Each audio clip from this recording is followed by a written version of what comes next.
would save the world must share its pain. Obviously,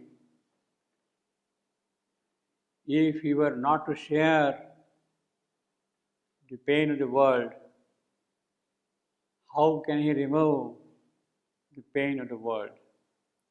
He must experience it himself first and then find out the solution for its removal. Savitri felt the body's ache,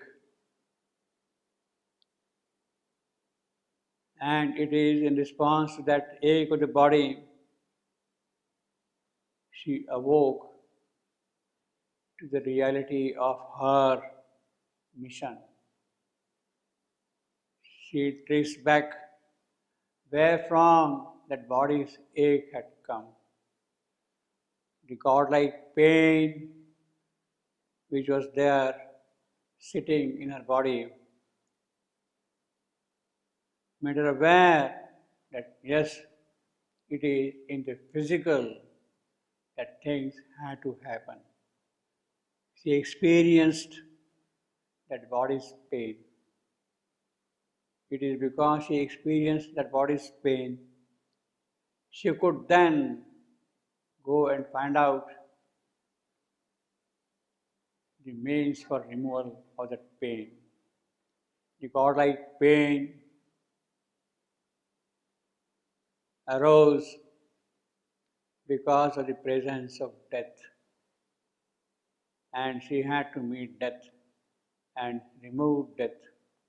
Then only could that godlike pain disappear. Savitri has discovered her soul.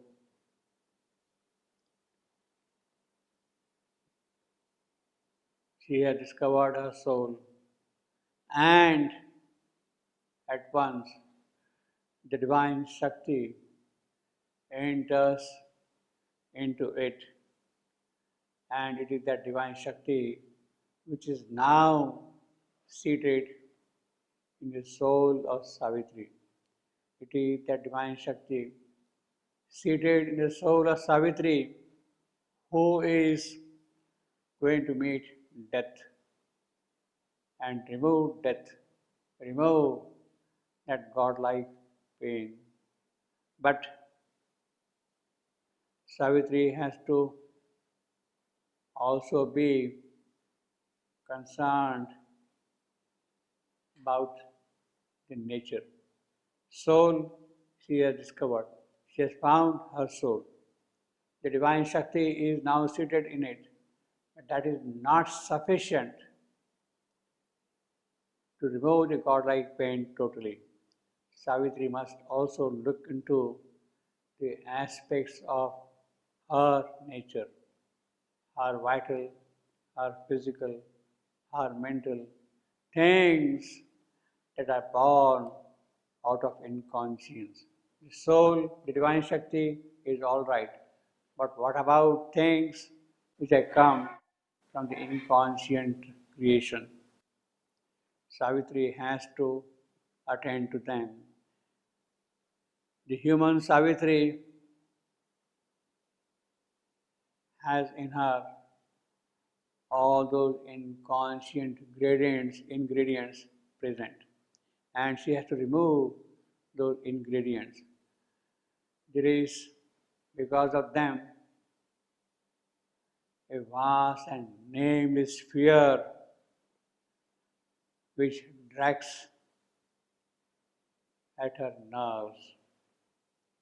A formless dread invades her because of that inconscient nature. It would forbid her whole being. An ocean of terror and sovereign might is invading Savitri. There is a black infinity standing in front of her. There is the blank eternity which is questioning Savitri, although she has in her soul the divine Shakti seated. That dread, that black infinity, that blank eternal challenges Savitri. She has no business to claim any special privilege here. She cannot claim a crown of separate birth. There is nothing very unique about her when she is still having that inconscient stuff in her nature. She is still the same person. She cannot claim the crown of separate birth. After all, it is the dread who is all, he asserts to Savitri. He challenges Savitri. He asserts to Savitri, yes, I am all. I am one who devours all. I will devour you also. And what will remain will only me. I will be the only person who will remain after all the devouring.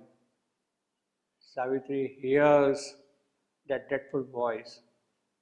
But then, immediately, she also hears an uplifting voice, a voice coming from the summits of her being, from her transcendental being, from her divine source itself, from the consciousness force itself. Human Savitri hears that voice and she is advised not to expose herself to the dread. She must protect her soul. She should not expose it to anything else. She should conceal all her gains. She should hide them from the hostile powers invading her. Whatever victory Savitri has achieved, whatever gains she has achieved, whatever triumphs she has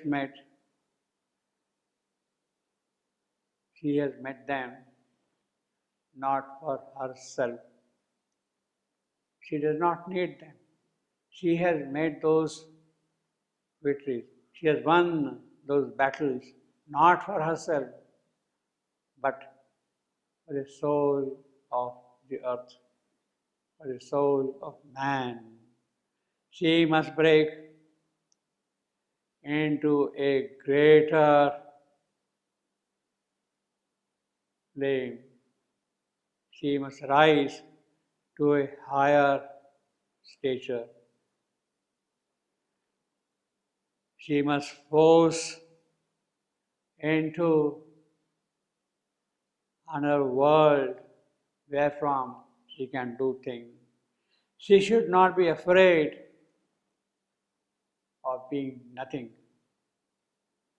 She must ascend to be nothing. She must ascend to be God's nothing, God's void. She must annul herself fully. She must annul herself that only God be. She must accept to be small. She must accept that human condition on earth to be small. Annul herself totally that only God may be there. She has come down here in this suffering world, in this struggling world, to open the doors of light.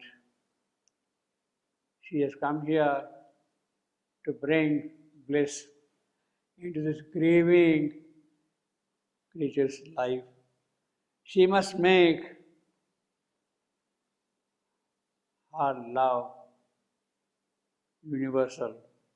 She must make her suffering also universal.